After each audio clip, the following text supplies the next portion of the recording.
തുടർച്ചയായ പരാജയങ്ങൾ ഏറ്റുവാങ്ങിയെങ്കിലും സഞ്ജു സാംസണിനെ സംരക്ഷിക്കുന്ന നിലപാടാണ് ഗൗതം ഗംഭീറിന്റേത്. നിലവിൽ അടുത്ത മാസം തുടങ്ങാനിരിക്കുന്ന ICC T20 ലോകകപ്പിൽ ഇന്ത്യൻ ടീമിലേക്കുള്ള എൻട്രൻസ് പരീക്ഷയ്ക്ക് തയ്യാറെടുക്കുകയാണ് മലയാളി സൂപ്പർ താരം സഞ്ജു സാംസൺ. സഞ്ജു പ്ലേയിങ് 11-ൽ ഉണ്ടാകുമോ അതോ കഴിഞ്ഞ ലോകകപ്പിലേതുപോലെ ബെഞ്ചിലിരിക്കുമോ എന്ന് തീരുമാനിക്കുക 2 മത്സരങ്ങളാണ്. ന്യൂസിലാൻഡുമായുള്ള പരമ്പരയിലെ ശേഷിച്ച 2 മത്സരങ്ങളിലെ പ്രകടനത്തെ ആശ്രയിച്ചായിരിക്കും ഇനി സഞ്ജുവിന്റെ ഭാവി. ടീമിലെ ബാക്കപ്പ് കീപ്പറായ ഇഷാൻ കിഷന്റെ തകർപ്പൻ ഫോമാണ് അദ്ദേഹത്തിന്റെ ഓപ്പണിംഗ് സ്ഥാനം കുഴപ്പത്തിലാക്കിയത്. എന്നാൽ തന്റെ പ്രിയ ശിഷ്യനായ സഞ്ജുവിനെ രക്ഷിക്കാൻ പുതിയൊരു പ്ലാൻ കോച്ച് ഗൗതം ഗംഭീർ തയ്യാറാക്കി കഴിഞ്ഞുവെന്ന സൂചനകളാണ് വരുന്നത്. 4ാം T20-യിലെ 11-നെ കുറിച്ചുള്ള ചില വമ്പൻ സൂചനകളും പുറത്തു വന്നിട്ടുണ്ട്. T20 ഫോർമാറ്റിൽ നിലവിലെ ഇന്ത്യൻ വിക്കറ്റ് കീപ്പർ ബാറ്റർമാരിൽ സഞ്ജു സാംസണിനോട് ഗൗതം ഗംഭീറിന് പ്രത്യേക താല്പര്യവും ഇഷ്ടവും ഒക്കെയുണ്ട്.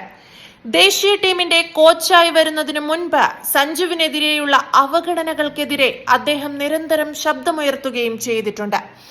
ഗംഭീർ കോച്ചായി വന്ന ശേഷം ഋഷഭ് പന്ത്, ജിതേഷ് ശർമ്മ, ധ്രുവ് ജുറേൽ എന്നീ കീപ്പർമാരെല്ലാം T20 ടീമിലേക്ക് വന്നു പോയെങ്കിലും ഇപ്പോഴും സ്ഥാനം നിലനിർത്തുന്നത് സഞ്ജു മാത്രമാണ്. T20 ലോകകപ്പിൽ ഫസ്റ്റ് ചോയ്സ് ഓപ്പണറും വിക്കറ്റ് കീപ്പറുമായെല്ലാം അദ്ദേഹത്തെ കൊണ്ടുവന്നതും കോച്ചിന്റെ പ്രത്യേക താല്പര്യം കൊണ്ടാണ്.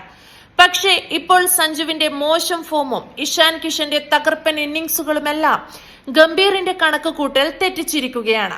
ഇതേ തുടർന്നാണ് സഞ്ജുവിനെ ഫോമിലേക്ക് തിരിച്ചെത്താൻ സഹായിക്കുന്നതായി കോച്ച് പുതിയൊരു നീക്കത്തിനൊരുങ്ങുന്നത്.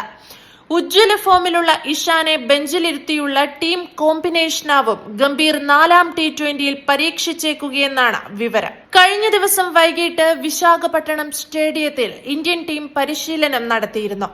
ഇതിൽ നിന്നുള്ള ദൃശ്യങ്ങളാണ് ടീം കോമ്പിനേഷനെ കുറിച്ച് നിർണായക സൂചന നൽകിയത്. നെറ്റ്സിൽ ബാറ്റിംഗിനിടെ സഞ്ജുവിനൊപ്പം കൂടുതൽ സമയം ചിലവഴിക്കാനും ഉപദേശങ്ങൾ നൽകാനും ഗംഭീർ ഉണ്ടായിരുന്നു. ഇന്ത്യൻ ടീമിന്റെ നെറ്റ് സെഷനിൽ സഞ്ജു സാംസൺ ഏറെ നേരം ബാറ്റിംഗ് പരിശീലനം നടത്തിയിരുന്നു. ഈ പരമ്പരയിൽ ഇനിയും അവസരം ലഭിക്കാതെ പുറത്തിരിക്കുന്ന സ്റ്റാർ ബാറ്റർ ശ്രേയസ് അയ്യരും നെറ്റ്സിൽ ബാറ്റിംഗിൽ ഏർപ്പെട്ടുവെന്നതാണ് എടുത്തു പറയേണ്ട കാര്യം. സഞ്ജുവിനൊപ്പം നെറ്റ്സിൽ ബാറ്റിംഗ് പരിശീലനം തുടങ്ങിയ അദ്ദേഹം പിന്നീട് ഓൾറൗണ്ടർ അക്ഷർ പട്ടേലിനൊപ്പവും ഇത് തുടർന്നു. ടീമിന്റെ നെറ്റ് സെഷനിലെ ഇക്കാര്യങ്ങൾ വിലയിരുത്തുമ്പോൾ ഒരു കാര്യം വ്യക്തമാണ്. 4ാം T20-യിൽ ശ്രേയസ് പ്ലേയിങ് 11-ൽ ഉണ്ടാവുക തന്നെ ചെയ്യും. പരിക്കു കാരണം കഴിഞ്ഞ 2 മത്സരങ്ങളും മിസ്സായ അക്ഷറും മടങ്ങിയെത്തും. ശ്രേയസ് ടീമിലേക്ക് വന്നാൽ പണി കിട്ടാൻ പോകുന്നത് ഇഷാൻ കിഷനായിരിക്കും.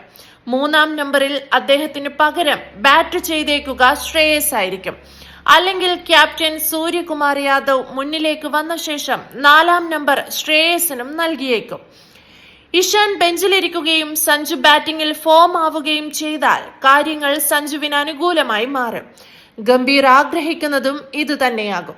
ഏകദിന ടീം വൈസ് ക്യാപ്റ്റനായ ശ്രേയസ് അയ്യർക്ക് കിവീസ് പരമ്പരയിൽ ഇതുവരെ പ്ലേയിങ് 11-ൽ അവസരം ലഭിച്ചിട്ടില്ല.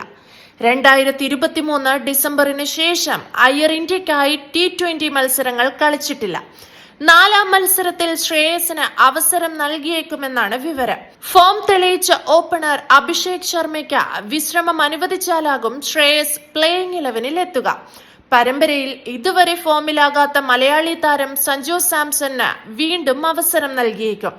തിലക് തിരിച്ചെത്താത്തതും സഞ്ജുവിന് തുണയായി. വിജയ് ഹസാരെ ട്രോഫിക്കിടെയാണ് തിലക് വർമ്മയ്ക്ക് പരിക്കേറ്റത്. വയറിലെ പേശികൾക്കേറ്റ പരിക്കിനെ തുടർന്ന് താരം ഈ മാസം ആദ്യം രാജ്കോട്ടിൽ ശസ്ത്രക്രിയയ്ക്ക് വിധേയനായിരുന്നു.